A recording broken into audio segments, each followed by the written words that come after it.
Welcome to Seasoned. I'm Marysol Castro. And I'm Chef Plum.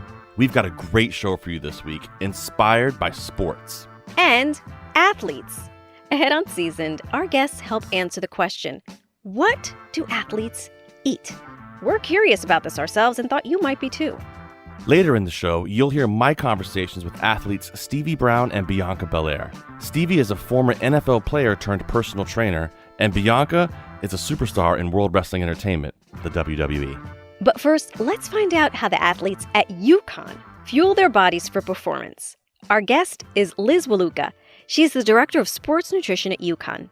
Liz, thanks for joining us. Thanks for having me. I'm excited to be here. So what exactly does the head of sports nutrition at UConn do? I get to do a lot with our athletes, and it's a really fun service. So I'd say the most utilized service by our athletes is our counseling. So any athlete can reach out, whether they're trying to gain lean muscle, lean out, healthy eating habits, allergies, really, or just grocery shopping. I think a lot of people forget when someone gets to the collegiate level, mom and dad aren't cooking for them anymore, right? And so it's really the first time where you have to take care of yourself. So at the start of every year, most teams will get a sports nutrition 101 team talk where I'll really just go over the basics of sports nutrition. So this is just great for the freshmen, anyone coming in that, just needs a refresher on just sports nutrition, how to fuel for their specific sports, but it will all come back to the habits. And then throughout the year, maybe travel nutrition is something that they're struggling with. So I can provide travel tips or hydration, or I love grocery store tours. So I can meet with an athlete one-on-one and then meet them at our Price Chopper on our campus and help them navigate the store.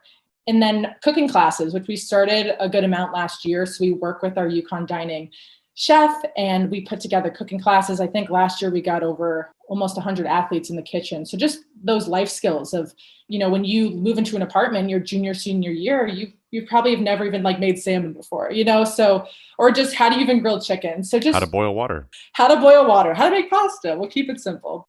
And then I work really closely with our sports medicine and sports performance teams. So that could be our athletic trainers, team doctors, sports psychologists, and our strength and conditioning coaches. So throughout the week, throughout the month, we might have different meetings, whether that's working with our eating disorders or just injury nutrition. So I'm definitely busy, but it's a lot of fun. And, we really take good care of our athletes here at UConn and, making sure they're getting that holistic approach from the sports medicine, sports performance. I work with coaches too, the athletes. So I kind of get to know everyone, which is really fun too. So Liz, you said the word sports nutrition. How different is sports nutrition to a regular person's nutrition? In general, athletes do have higher protein needs and likely higher calorie needs. It's all going to depend on what sport that you're playing. So a softball player isn't going to have as higher calorie needs compared to your distance runner or carbohydrate needs. But at the end of the day, I think regardless of if you're an athlete or just a regular human like you and me, you got to get the habits down. You'd be surprised how many people come in and they've never probably thought about what they ate, especially at the collegiate level, because they were the best in their high school. But now they come here and now it's what's going to give me that edge? So, the buy-in's pretty easy because a lot of them don't know. And then once you help them kind of work through their food preferences and their goals, they catch on because they feel good. And they don't just feel good in their sport. They feel good when they can study at night for a long exam for class. And then most of our athletes, some do go pro. And so taking care of your body throughout college, you have to gain those skills for when you leave. But then we also know a lot of student athletes don't go pro. So what's really cool about my job here is I'm not just helping them, fuel for performance. It's also for these skills will take you further when your days are done playing at UConn. So to that point, what is life like for a UConn athlete? Yeah. So what's been really interesting is COVID has changed the world for all of us. So I'll kind of go through maybe before and just a little bit after, but I would say before COVID, it could be, a lift at 6 a.m. and then, they get to the dining hall around 8 and then they might have run to a class, then they have to go to study hours and they have practice from 1 to 3. They might not have a great window for lunch. And then, they have to go to the athletic trainer and do some rehab and then they have to study and then they have to wake up and do it all over again. So you can only imagine how food and fuel can help them feel their best. So what's been nice about COVID in the sense, they're still doing those things, but think of, most classes, I don't know what's really going to happen in the future, but most classes were online. So the ability for an athlete now to make breakfast if they're in an apartment, we can kind of find a hybrid model on how we can kind of save these kids a little bit of time in that self-care. Because a lot of my interventions before COVID were like, what are great breakfast on the go options? Grab a Greek yogurt, put some granola, and you're out the door. But now we have a little bit more. You can make eggs maybe in your apartment, or you have the time. So our athletes are busy, but if you don't take care of yourself, it's going to be a long 4 years. I could imagine. The self-serving part of this is that my brother-in-law is Mark Didio. He's class of 90. He was the wide receiver for the UConn Huskies. He went on to go play for the Pittsburgh Steelers. This fall, you will be welcoming his son, my nephew, MJ Didio. And we were just talking about the exact thing you said. Back in 1990, my brother-in-law went to the dining hall. And now in 2021, MJ will have a much wider spectrum of what he can use to fuel his body. And he also said, by the way, in 1990, the last thing we were thinking about was what we were eating as athletes. We just wanted to bulk up. We wanted to lift weights. And I see my nephew, and this is a kid that won't eat anything green. He's so mindful about what he puts in his body because he knows it will ultimately make him a better athlete. And so where does UConn fall in the spectrum of, really putting nutrition at the forefront of really what they are? I mean, it's a Division I school. Yeah, I mean, I would say every athlete has equal access to the services here. Anyone can reach out to me and schedule a meeting and really get that individualized care. We run food events. I forgot to mention, we do What You Eatin' Wednesday, which every other Wednesday I'll feature a new food outside my office or around campus. And that's a great place where athletes can come try something new. And that's also where I can get a lot of presence with our athletes and get that face time, because it's usually those like little conversations that can just spark an athlete. And kind of what you were saying about eating the greens and athletes kind of being afraid of fruits and vegetables. I think that's another part of my job too, is how can I make those things fun and enjoyable? And so it doesn't have to feel like a burden, because you can eat well and food can taste good too. Mm-hmm. And so helping our athletes based on their individual needs kind of get to where they want to be. When you figure out your trick for helping your athletes eat greens, let me know, because I'm a mother of a 12-year-old who refuses to eat greens. Smoothies. So I've tried, and he can't taste it, but he's like, it's green. You put spinach in there. And I'm like, oh, we need to start. Yeah, someone needs to create a white spinach. Or I'll send you a smoothie recipe after this. Okay. Use white asparagus, Marysol, and then put it in a cup that you can't see in. That's all you got to do. That's right. Liz, nutritionists and chefs, it's like oil and vinegar. Like, I want to make things taste good. You want to make it super healthy. And it's not very often you can find that happy medium. But I was looking at this athlete plate concept, and it kind of seems to almost start to kind of cross that boundary a little bit. Cross the boundary in a good way or a bad way? into like making food tasty and looking like, okay, that's a complete delicious meal. Some people think we're the food police as dietitians, or that we're always like judging people, but really we're here to help people meet their goals in a way that tastes good. So for that athlete plate, what I love about that, and that's the Olympic Training Center Committee Team USA nutrition plate. And I know people probably can't see it, but if you look it up, it's just a great way where athletes can base how they build their plate off versus their goals. So when I think of athletes going through a dining hall or just trying to figure out what they need, they know, depending on their certain goals, hey, I'm going to grab this carbohydrate, or I know protein should take up this much of my plate, or I had a really hard training day, I'm going to go a little bit more on the carbohydrates to replenish that energy I lost to be ready for the next day. So I use those plates a lot in session to help our athletes kind of think through, because have I really done my job if an athlete goes to a buffet outside of UConn and they don't know what to do? So I always think I can give them a skill and I can give them a meal plan, but if they don't have those skills to take them outside, then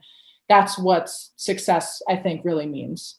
But you got to give me more than a teaspoon of fat to use. I mean, I can't even put chicken in that. No. And that's just the guideline. I think that's just the guideline. Like, I didn't even see that, to be honest, on the side. But yeah.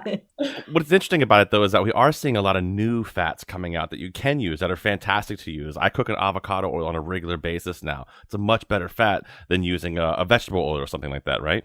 I would say, I feel like a lot of our athletes would cook with olive oil, but I wouldn't say that'd be an area I'd be super stressed about. Because oil in general, you're getting some fat in, healthy fats are good for you. And, how can we incorporate more into our diet to help our inflammation and brain function as well? Get some omega-3s in. But what are some of the things you would look at and say, okay, we need to veer away from? I guess like a good example of how my job would kind of work is say an athlete's building their plate and they have a ton of mac and cheese on their plate and maybe they're trying to lean out. And someone could be like, oh my God, they should never eat mac and cheese again. Like take that off their plate. But helping the athlete with that athlete plate, you can have mac and cheese, but let's portion that out. Let's try to, help that towards your performance goals, because we know when we take something away, we crave it more. And then we don't create that healthy relationship with food. Right. So how can we kind of meet them in the middle and say, hey, you can still have mac and cheese. Let's have it take up like this portion of your plate, but let's add some grilled chicken to it to get that protein in to keep you satisfied longer. So it's not really about what's bad on your plate or what's not going to help you with your performance goals. It's how can we keep you satisfied, honoring your hunger, but also helping you move towards, where you want to be. Likely they're going to be like, well, Liz, I feel so much better that I didn't eat the whole plate of mac and cheese, because they've never thought about how they felt until they were kind of asked to be more mindful and figure that out too. Gotcha. As I'm listening to you, I'm thinking about that very notion of, I don't want ice cream, but if I say no 5 more times, I'm going to eat an entire sundae and then really regret it. So thank you, because that's exactly what I did yesterday. I was like, I want ice cream. And so I got a little scoop. It was just enough. Exactly. Like maybe you're always getting a large ice cream and maybe you're trying to lean out. So it wouldn't be like, let's take ice cream out of your diet forever. How about, why don't we try the small or the kitty? And maybe this is kind of dramatic. Maybe you used to get it 5 times a week and now let's try to do 2. So you meet them where they are. It's like all foods really fit. You're not going to go to the dairy bar 5 minutes before a soccer game. I think everyone kind of knows that, but I think maybe that would surprise people about not dietitians too, but we're actually helping you with your relationship with food. It's not about like what diet, how can we take everything out? It's more, how can we add things in to make you feel your best? It's not just UConn's athletes that can benefit from this wisdom. If you follow @FuelingHuskies on Instagram, you can fuel your own healthy eating. We especially love Myth Mondays, where Liz debunks common myths about nutrition. Because I'm one dietitian for so many athletes, I started that because my thought was, how can I reach as many athletes as I can? Even if I put out one fact or one post a day, some athlete that I didn't see that day can learn that 1 egg has 6 grams of protein or just some fact. So that's kind of how it started, and just to get like our athletes involved. And it's been really cool because it's not just, it's for athletes, but there's recipes on there, there's fueling tips, there's athlete spotlights, and there's Myth Monday. That's one of our new segments that, that's the other thing. There's so many myths out there. Nutrition is so confusing. And at the end of the day, it really doesn't have to be so confusing. But unfortunately, diet culture has, made a lot of money from confusing people. So there's just different myths. So one of my favorite myths to debunk is that a lot of people think dairy is bad for you or, only drink almond milk. But dairy, especially, it has calcium and protein. So unless you have an allergy or an intolerance, for our athletes, you need protein to help repair and build your muscle, and calcium also to help with bone health. And protein keeps you full for a longer time too. So like at the beginning of all my nutrition presentations, I'll always say to our athletes, what has more protein? Do you think it's almond milk or skim milk? And like half of the athletes think it's almond milk, right? Because people talk about, oh, my mom drinks almond milk, and it's not a bad thing, but your mom's probably not a Division I athlete. Like 1 cup of skim milk, for example, has around 8 grams of protein, where 1 cup of almond milk only has 1.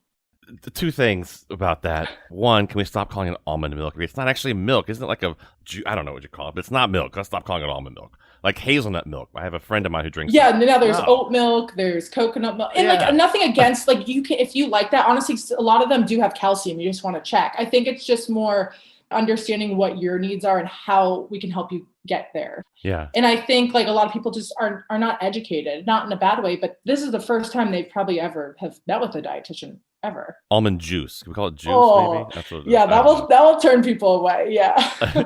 When you have an athlete, the school has an athlete that is maybe not performing well or has gotten an injury, where are you in the chain of command when it's all hands in? They're like, okay, we need to do recon and figure out what's happening with this athlete. So likely when an injury happens, that's when the athletic trainer or the strength conditioning coach can kind of pair us up or refer an athlete to me or a team doctor. And so I can start working with them. Likely on the injury, it's going to depend on the athlete. There could be some psychological things going on. When your sport's taken away from you, it's really difficult. And that's a whole nother episode you could do. But like that's also a factor. So are they plugged in with our mental health? Are they plugged in with nutrition? Are they working with our strength coach? Are they meeting with our team physician and our athletic trainer? So, whatever that process is, I can do a food log with athletes and kind of see where their protein needs are, where their carbohydrate needs are by doing like an analysis with them. And then we can provide proper supplementation to help meet their needs if they can't meet it through food. Yeah, no, I'm definitely a part of the conversation. You're up there. You're at the ground level. You're right there. And so I think it's important. That makes me happy to hear, because I think so many people who are not athletes kind of forget that nutrition it's a holistic thing, right? There's so much that goes into it. And I think our listeners, whether they are aspiring athletes, none of us are going to go to D1 schools, but, maybe we're weekend tennis players, or maybe we want to run a 10K or a marathon. We could take a page out of your book to help us become better kind of weekend warriors. Yeah. And also the big misconception too, like a lot of athletes, if they get injured, the automatic thought is usually, oh my God, I shouldn't eat much. Like I should really not eat much. And that's the worst thing that you could ever do. And so really getting on top of that and educating the athlete on, hey, you need these calories to help your rebuilding process. Maybe you don't need as much as, running a cross country race, but you need to help the healing process. It's fuel for your body. You've got to have it for sure. Yeah. I mean, your body can't work without it. You have to have it. I've worked with a lot of clients as a private chef over the years, and they try to lose weight. And the first thing they want to do is cut out carbohydrates.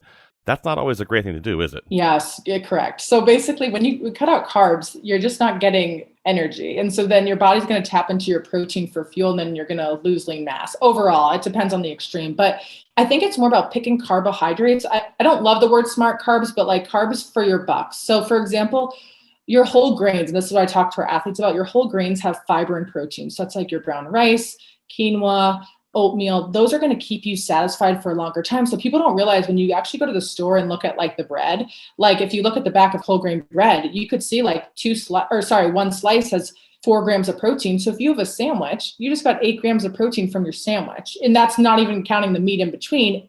And protein keeps you full for a longer time. So like I was saying, that plate of mac and cheese earlier, if you're just eating that, you're probably going to be still hungry because there's not much protein in your mac and cheese.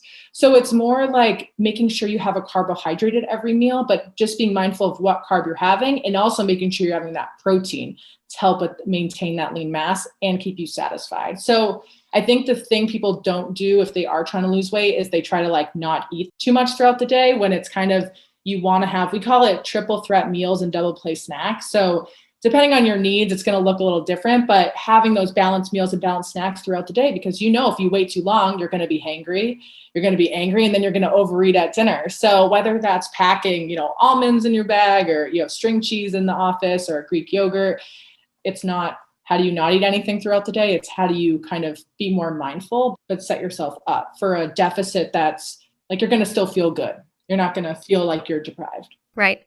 What about liquid, water, drinks with electrolytes? I know my son yesterday said, and he plays lacrosse, and he said, I want Gatorade, but I want a healthy version of Gatorade. And I was like, I have no idea. Dude, let's investigate. But hydrating is a huge part of an athlete's life. Can you talk to us a little bit about that? Yeah. So sports drinks in general. So I think the biggest misconception about sports drinks, which I love debunking too, is that Powerade or Gatorade or those types of drinks, they have carbohydrates in them, and carbohydrates give you energy. And when it's liquid, it's going to be easier to digest. And so actually in close proximity to training or practice, that's where you want your quick digesting carbs, like a sports drink, like a granola bar, applesauce. You could do fruit snacks. That's just the difference between maybe sports nutrition and like, for example, I wouldn't recommend applesauce for like a midday snack for any of us, because that's not going to keep us satisfied, right? But for someone who needs quick energy, but you're not going to have a turkey sandwich 5 minutes before the game. That's why sports drinks can be helpful for the electrolytes for hydration. But actually the bigger thing is to top off your energy stores. You start your game with a high energy tank because you likely had a pregame meal, you feel good, but by halftime, your energy stores have decreased. So isn't it silly to not even try to fill up the tank to continue to perform at that high level? So that's why halftime fueling is so important. Hey, did any of you guys also picture just then when Liz was talking about having applesauce at halftime? I just pictured an entire professional football team in a locker room having those go-go squeezy applesauces in their mouth. But that's what it is. Like, that really is what it is. Like, across the country, like, there's so many sports dietitians out there, and we have our tables. Because it's so important, like, to fill up your energy tank. Hey, last one for me, Liz. I love desserts, and I know a lot of my friends who work in professional sports, whether it's an NFL player or a hockey player. love desserts as well. It almost kind of becomes like a thing that makes them feel maybe like they're like a regular person and they can have a small sliver of chocolate cake. How does that work with athletes that you work with? Do you encourage desserts? Are you saying, is it all about the portion control, or is sugar the enemy? It really goes back to that portion control. But yeah, I wouldn't say I discourage desserts really at all. It's more just being mindful. Like a lot of people want something of chocolate or sweets at night. So like you could do Greek yogurt with chocolate chips and some berries. You could do a smoothie with like peanut butter banana and it tastes good with chocolate chips, or graham cracker peanut butter banana sandwich with a glass of milk. You can make it still fun. And so maybe it's the athlete that's like, wow, Liz, I used to eat cake every night and now I eat a PB&J with chocolate milk and I feel so much better at my 6 a.m. morning practice. So that's more of the goal. But yeah, like you can have dessert. Like life's too short to not, right? Like, Thank you. Thank you. Yeah. As long as I'm invited, then we're good. I just gotta stop eating the one serving size, which is a whole sleeve of Girl Scout cookies. That is not a serving size, apparently. Liz, thank you so much for your time. I feel like I've gotten much smarter now. We appreciate it. Awesome. Thank you so much for having me.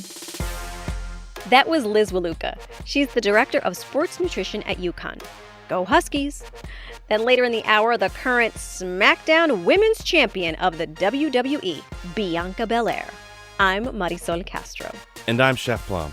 Coming up after the break, pro football player turned personal trainer Stevie Brown shares his philosophy on eating right. I do try to eat healthy Monday through Friday, but Saturday, Sunday, I'm gonna live my life. This is Seasoned. We'll be right back.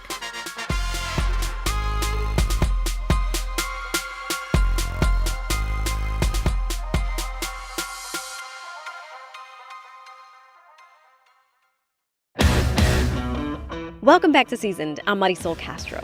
And I'm Chef Plum. In our first segment, we learned how athletes at UConn fuel their bodies, and their sports nutritionist busted some common food myths. You'll hear more practical advice all of us can use, athletes and non-athletes alike, from our next guest. Stevie Brown is a former NFL player. He played safety for the New York Giants, among other teams, throughout his career. He's certified by the National Council on Strength and Fitness, and he's a cook, too. We've got one of those in common. He's focused on fitness now, so we thought we'd pick his brain about what fuels his workouts and how he balances food and exercise with a very busy life. Stevie Brown, welcome to Seasoned. Appreciate it. Thanks for having me on. Man, you are just the pinnacle of you're like a chiseled statue, man. Like do you sleep? Do you just work out every day? No, you have to sleep. Sleep's the most important part of it. That recovery time is what you need. Do you ever just have a Snickers bar? Oh, see, that's the thing. Like I tell people all the time, the better shape you're in, the more cheats you're allowed. Monday through Friday, I don't really stick to, but I do try to eat healthy Monday through Friday. But Saturday, Sunday, I'm gonna live my life. What's like a meal on a Monday? What would you have on a Monday?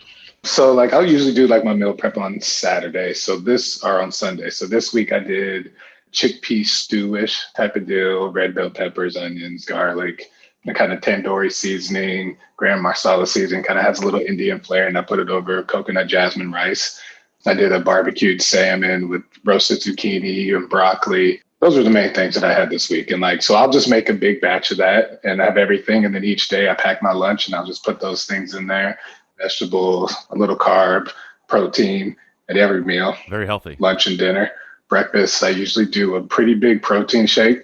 The thing about breakfast is a lot of people will start off the day who they want to eat breakfast, but they want to eat too much breakfast. And then they start the day off in a caloric deficit. And then you make bad decisions later in the day. Right. So in the morning, I usually it's 2 bananas, about a cup of oats, protein powder, protein shake, cinnamon. We'll put it all in the blender. And that's what I'll have in the morning. It's about 500-600 calories, but it sustains me and keeps me energized until I need to have lunch. You talked about starting off at caloric deficit. Is that right? Yeah. When people are trying to lose weight, you want to be in a caloric deficit whenever you lose weight. You want to burn more calories than you're taking in.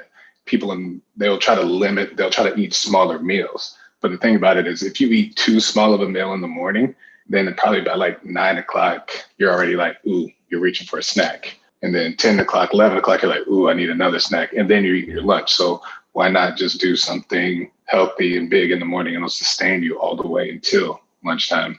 And then you don't make bad decisions. Like that Snicker bar at 10 a.m. won't look as appealing if you've had a nice breakfast, as opposed to if you have a cup of coffee and a banana, 10 o'clock, that Snicker bar is going to look real appealing. All right. Well, so you can still have the Snickers bar, I guess. That's what you're telling me. I mean, I'll have the Snickers bar, Saturday, Sunday. All this food, these things you're saying, they sound delicious. But, instead, I'll find myself grabbing that bowl of Captain Crunch in the morning. Not the way to go. No, at least not for me. You're so nice about it, too. Look, no, at least not for me. Hey, don't eat that, chef. It's everybody quick in America. That's the thing. Quick is the name of the game. So, a protein shake is actually pretty quick. I can drink it in my car on my way to work. So I'm still having something on the go. It's just a healthier option on the go. So you played with the Giants, you played with the Raiders. How different is your eating habits now versus when you were playing ball? So for me, whenever I was playing, I was more so concerned with making weight because that was what we had to do.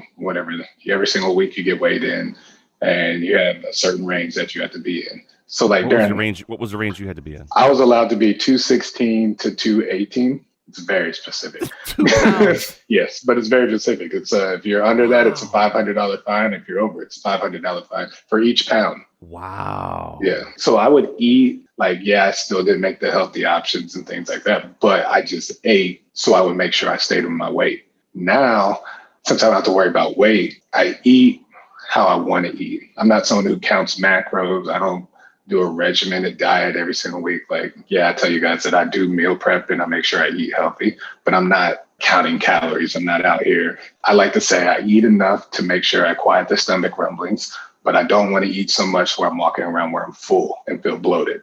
So now I don't really worry about weight. I just more so worry about how I feel. And I like to tell everybody, including my clients, do the mirror test.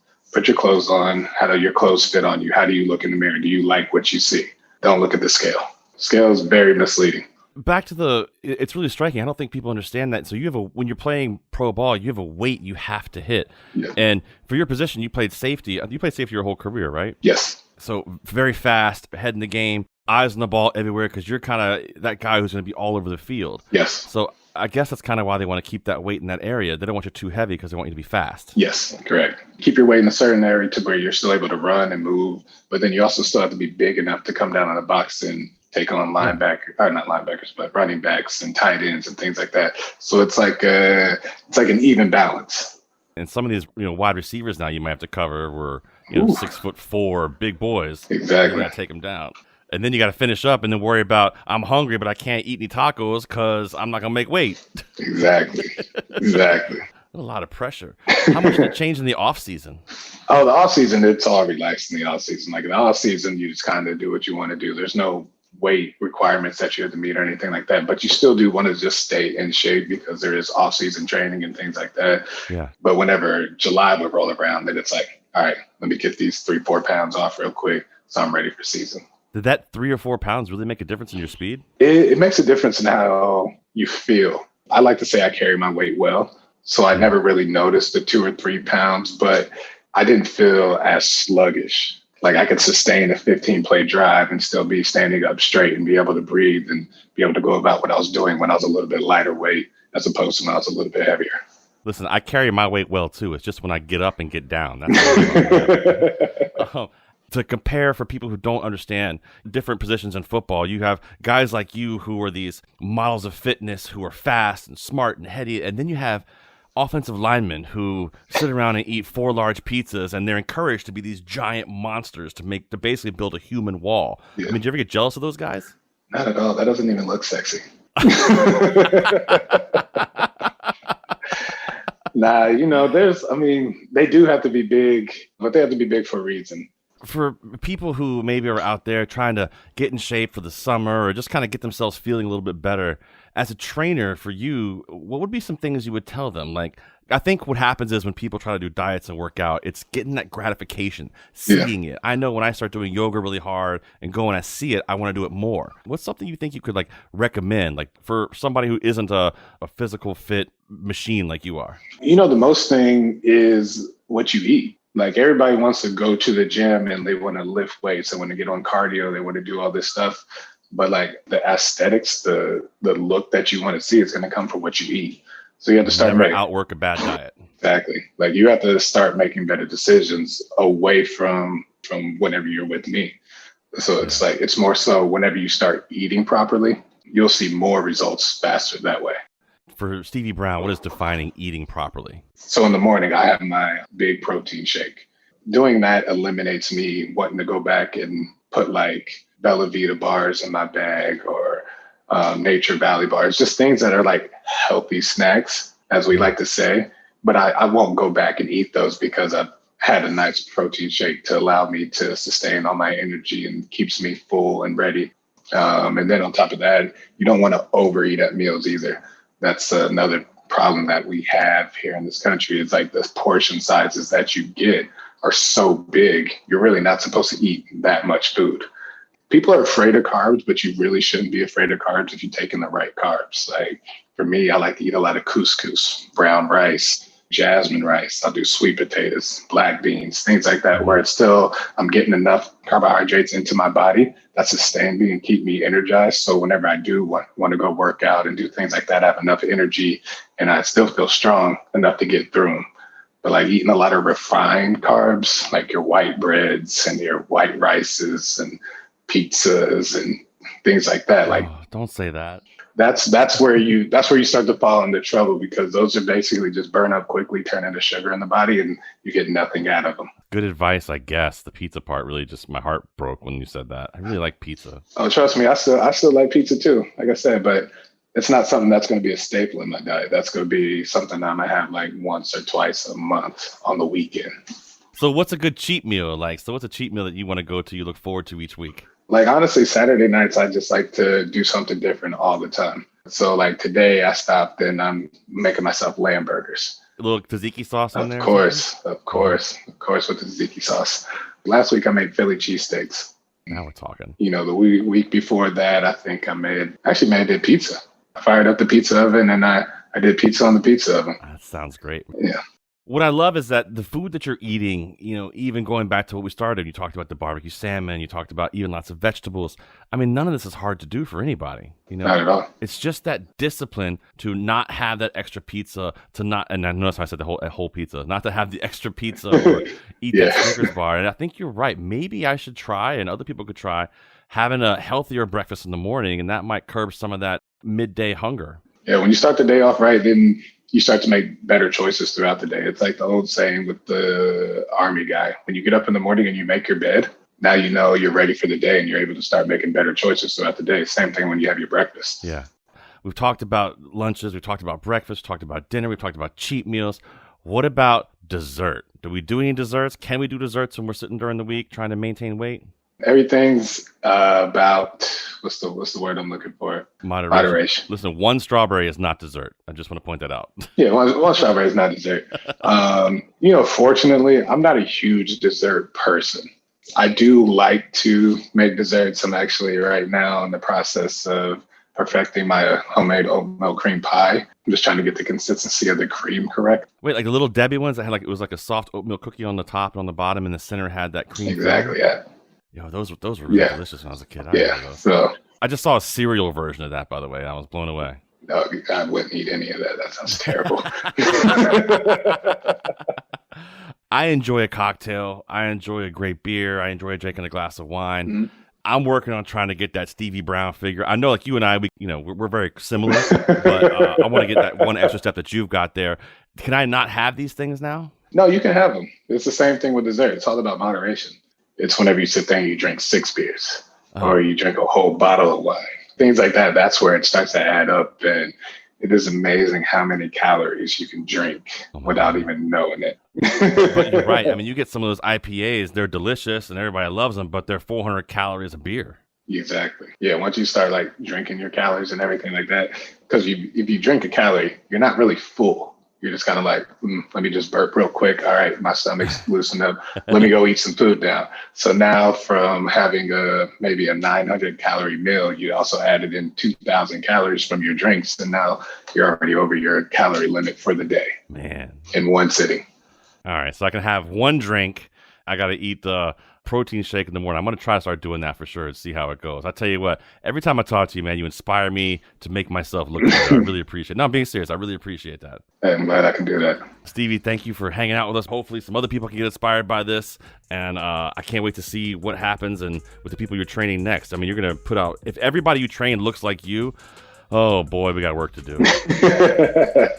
They're all stronger. All my people say they're definitely stronger. That's what I'm talking about. Stevie, we appreciate you, man. Thanks for hanging out and seasoned with us.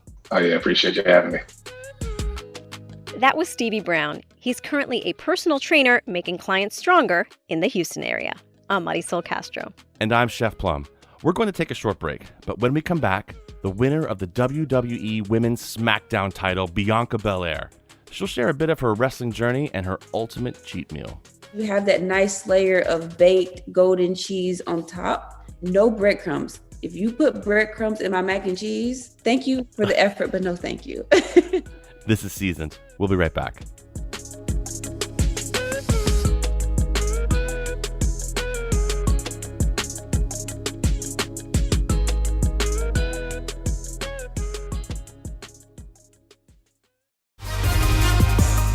Welcome back to Seasoned. I'm Marysol Castro.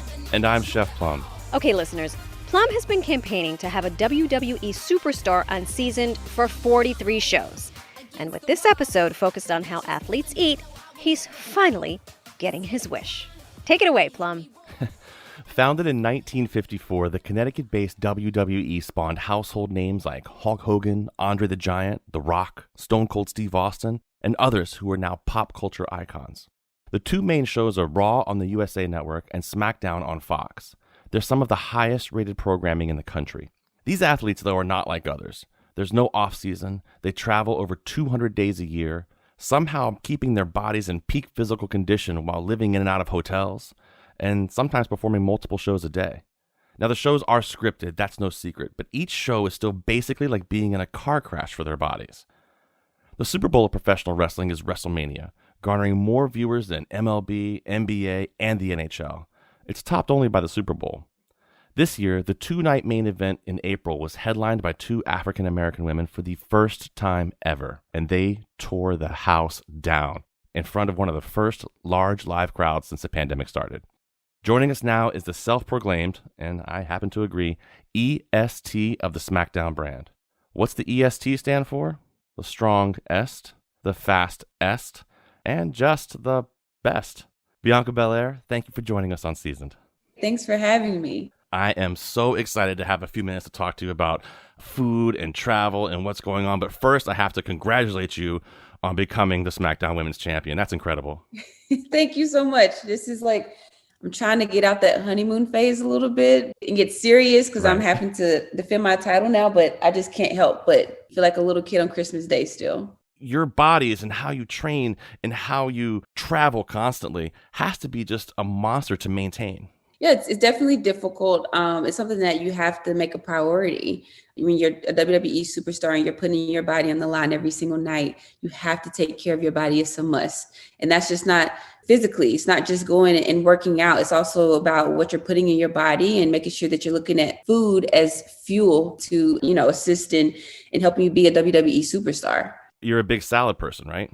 I eat salad so much that sometimes people say, are you on a diet? I'm like, no, I just actually like a good salad. I've been that way since I was a kid. And but as everyone knows, sometimes salads aren't always healthy. It's also about what you put in salad. So sometimes I'll do a really nice, healthy salad. And sometimes one of my cheat meals would be one of those bacon, cheese, just all kind of croutons and ranch dressing. Like it'll be one of those cheat meal salads. So salads can be healthy or not healthy depending on what you put in it. I love salads. And, you wouldn't be able to tell, but it's Adonis-like figure, but clearly I like cheeseburgers more.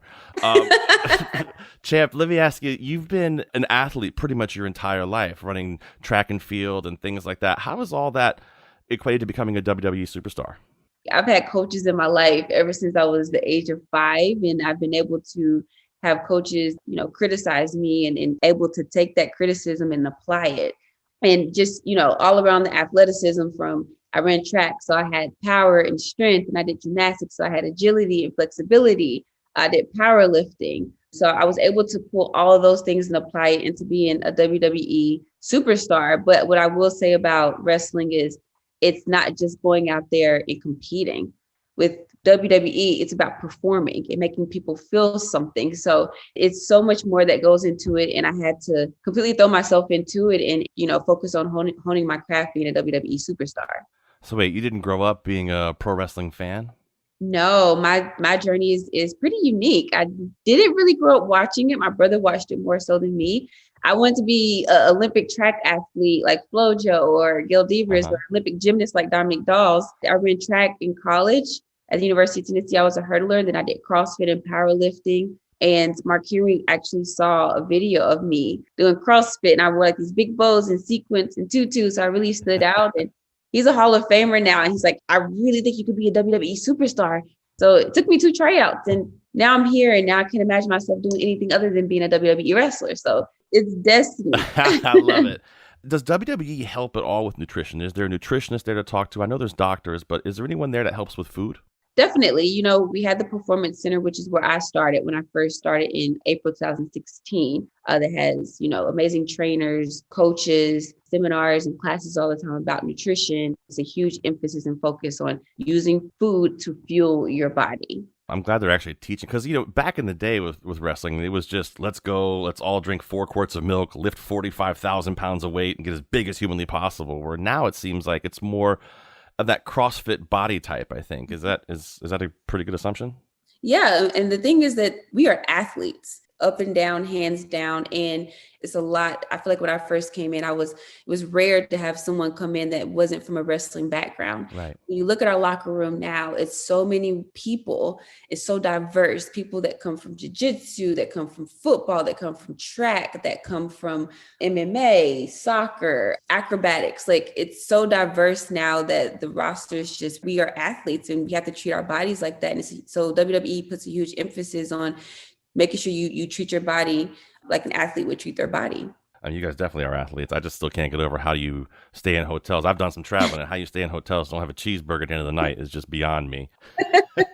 It can get difficult when you're traveling, and it can be hard to find healthy meals. And so I know a lot of the superstars that actually order meals and they package the meals, they put them on dry ice. But we have catering at the event as well that we can take with us. But it can be challenging and difficult to find healthy food on the road. That's one of the challenges. Well, let's just talk about that for a second. Like a typical day for you, you're going to go out, you get up, it's time to go to a show. How does the day start for you and how does it end? We're in the Thunderdome right now. And so the mornings that I wake up on Fridays, my husband and I, if we wake up early enough, we try to get a workout in, but I'm not a very big morning person. So my workout is usually in the ring at SmackDown. But we wake up, we have breakfast, and I'm a really big smoothie person. And that's how I try to get my protein in. I don't really like protein shakes. I have a bullet and I do bananas and strawberries and my vanilla protein. I'm an oatmeal person. So I eat a lot of oatmeal, boiled eggs in the morning.